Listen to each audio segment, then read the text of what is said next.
Welcome to the Deep Dive. Today we're tackling something you've probably heard about, especially if you're anywhere near education. Growth mindset versus fixed mindset. Right. The basic idea is, do you believe your abilities are sort of set in stone, or can they be developed? Exactly. And usually the focus is all on students, Yeah. right? But we're going a different way today. We are. We've been really digging into this huge body of research and specifically a brand new meta-analysis. It's actually the first really comprehensive one like this. Okay, comprehensive how? Well, it pulls together data from 50 different studies. Right. 50. And it looks at how a teacher's mindset, their belief about growth, connects to, well, a whole bunch of things. So less about the student's mindset, more about the teacher's impact. Precisely. While, everyone talks about growth mindset for kids, our aim here is to see what this big pile of evidence tells us about what it means for the teachers themselves.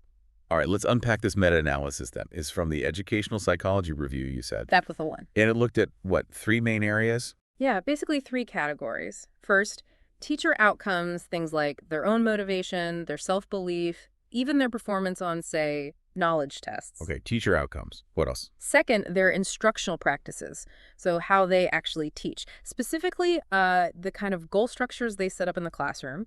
Are they focused on mastery or performance? Got it. And the third? And third, the one everyone asks about, student outcomes. Does the teacher's mindset actually link up with student achievement? Grades, test scores, that sort of thing. Right. That's quite a scope. It is, and that's why it's so useful. It's not just that one simple question about student scores. It's looking at the whole potential chain reaction, through the teacher. So for listeners, people like us who want to understand what really moves the needle in education, the question we're tackling is, what does this huge amount of research actually tell us about the impact of a teacher's growth mindset? When you put all 50 studies together, what patterns really stand out? What can we genuinely learn here? okay, let's start with those teacher outcomes then. You mentioned motivation. What did they find there? How does a teacher's growth mindset connect with what drives them? Yeah, this was interesting. The analysis found pretty clear positive links, significant ones, between a teacher having a growth mindset and 2 key things. Sure. Their self-efficacy, basically, their belief that they can teach effectively and improve, and their focus on mastery goals. Mastery goals. Yeah, That's wanting to learn and get better, not just look smart. exactly. It's about the process of improvement. And the links here were statistically significant. The effect sizes were described as small to typical positive associations. So noticeable, but maybe not earth-shattering. Right.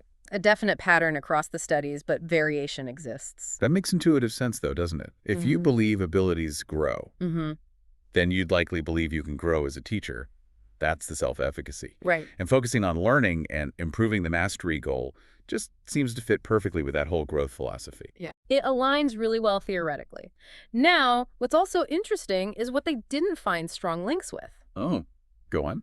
Well, the meta-analysis didn't find statistically significant connections between teacher growth mindset and performance goals. Performance goals. Yeah.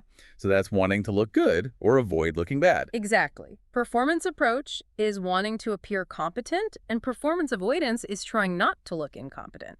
No significant average link found there. I might have guessed the opposite, that a fixed mindset person would worry more about looking good or bad. Yeah, that's a common assumption. But this data suggests it's not that simple. The researchers kind of argue that the core of growth mindset theory is about the drive to learn and the belief you can. Okay. And that maps directly onto self-efficacy and mastery goals. Worrying about appearances might be driven by other things too, not just this one belief system. Okay, that clarifies the motivation picture. What about teacher performance?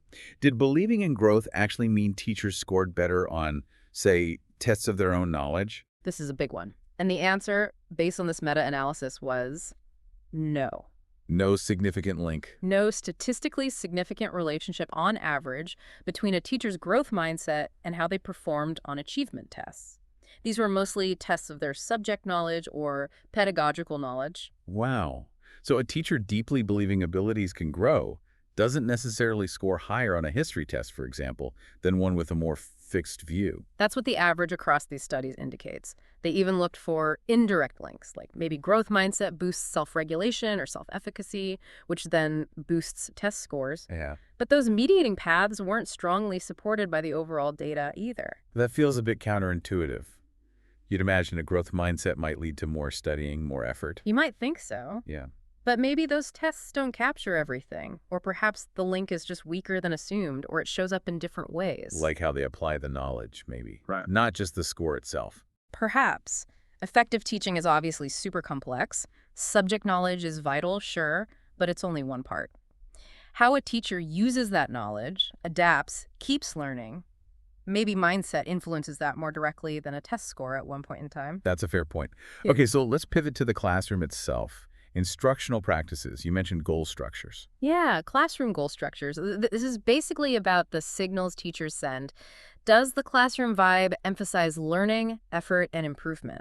That's a mastery structure. Reverse. Versus a performance structure, which might emphasize competition, being the best, getting the top grades, social comparison. Right.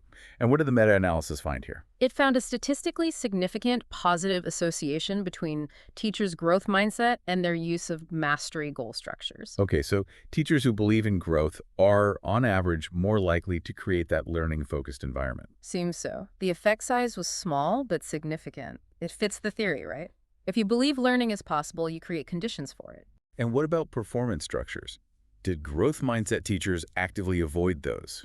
Interestingly, just like with their own performance goals, there was no significant link found between teacher growth mindset and their use of performance goal structures. So it's not necessarily that they don't use competition, but they're significantly more likely to emphasize the mastery side. That seems to be the pattern. They lean towards fostering that learning and development atmosphere. Okay, this is building a clearer picture. Mindset links to teacher motivation for mastery and to teaching practices that emphasize mastery. Now, a million-dollar question. Ah, yes. The student. Does any of this translate? Does a teacher having a growth mindset actually lead to, better student achievement? This is probably the finding that will generate the most discussion. The meta-analysis found no meaningful average relationship between teachers' growth mindset and student achievement. Wait, say that again? No meaningful relationship. Across these 50 studies, when you average it all out, there wasn't a consistent, significant link between the teacher's mindset and student scores on tests or their grades. Wow. Okay. That kind of goes against a lot of the popular narrative, doesn't it? It certainly challenges the simpler versions of that narrative. It's crucial to remember, though, student achievement is incredibly complex. Right. So many factors involved. Exactly. The student's own background, their motivation, the curriculum, school resources, peer effects, and dozens of things the teacher does besides just holding a growth mindset. Pinning it all on one general teacher belief might be asking too much. So it's not saying teacher mindset is irrelevant. Not at all. But its direct, measurable impact on student test scores, averaged across many contexts, seems to be small or non-existent according to this large body of evidence. The influence might be more indirect, or maybe it matters more in specific situations. Okay, that makes sense. It's rarely one single thing. Precisely. And that brings us to the moderators. The meta-analysis didn't just average everything. It looked at when these relationships were stronger or weaker. Ah, the nuances. This is where it often gets really interesting. What did they find? Quite a few things, actually. For instance, publication year mattered. How so? Generally, studies published more recently tended to find weaker effects. This is sometimes called the decline effect. Maybe early studies were more exploratory or hype played a role, and later, more rigorous studies find more modest results. Interesting. Like the effect shrinks over time as we study it more. Sort of, yeah. Another one was geography. Where this study was done. Studies from the US and Canada generally showed stronger correlations between teacher mindset and various outcomes compared to studies from Europe or Australia. Why might that be? Cultural differences? Or just more focus on the concept in North America? Could be either or both. The research doesn't definitively say why, but the regional difference was there. Okay, what else moderated the findings? This was unexpected. Publication status. Unpublished studies, like dissertations, actually showed larger effects than published journal articles. Larger.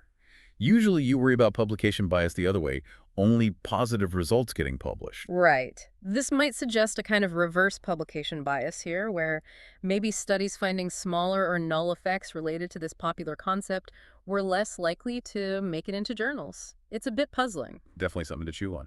Anything else? Yes, how mindset was measured made a difference sometimes.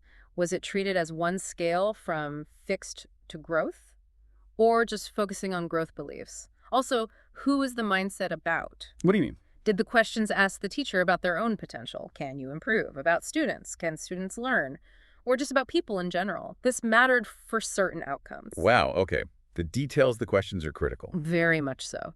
For instance, when the questions focused on you, the links with their own performance goals were different than the links with the classroom goal structures they created. Nuanced stuff. And even the content of the mindset measure, whether it focused on intelligence or general ability or both, showed some moderating effects, particularly for those performance goal structures in the classroom. So many layers. Did the level of education matter? Like primary versus secondary school? Yes, that had an effect too. Some of those performance-related outcomes showed weaker, sometimes even slightly negative, associations with growth mindset at higher levels, secondary and tertiary education. Negative. Why would that be?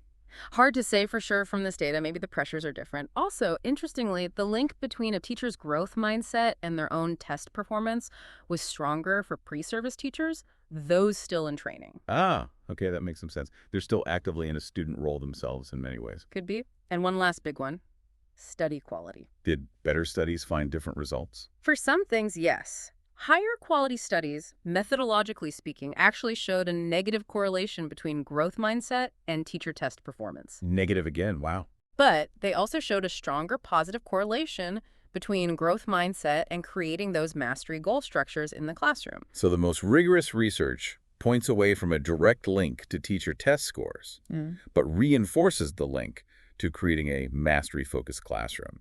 That seems to be the suggestion for those specific outcomes based on the quality ratings used in the meta-analysis. Okay, that is a lot of nuance. Yeah. It really paints a picture that's far from black and white. Absolutely. The big takeaway isn't simple. It seems teacher growth mindset is reliably linked to their own motivation, that focus on learning, that self-belief, and it is linked to creating classrooms that emphasize learning and improvement. But when you average across all these studies, that chain doesn't seem to reliably extend to boosting student scores on tests or grades. The direct link to student achievement just wasn't consistently found in the overall data. Right. So just to recap for everyone listening, this huge review, this meta-analysis, gives us some really valuable insights.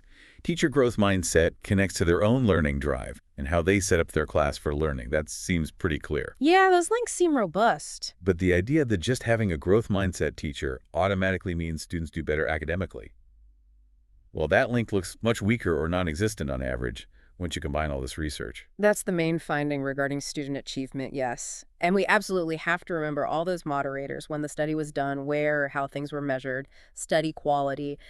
Context is everything. It really makes you pause and think, doesn't it? Yeah. If we want to support teachers and boost student learning, maybe focusing only on teacher mindset isn't the magic bullet. Well, that's the provocative question this research leaves us with, I think. Where should the focus be? Is it about mindset interventions for teachers?